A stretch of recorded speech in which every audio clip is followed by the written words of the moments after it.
আমরা যাচ্ছি এখন সরাইখানা ঘুরতে এসলাম। সরাইখানায় ঢুকে আমরা একটু খাওয়া দাওয়া করবো। সরাইখানার পরিবেশটা অনেক সুন্দর আছে।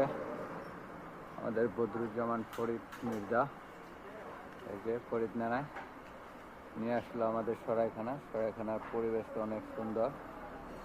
বা ঘুরে দেখছি, খাওয়া দাওয়া করবো।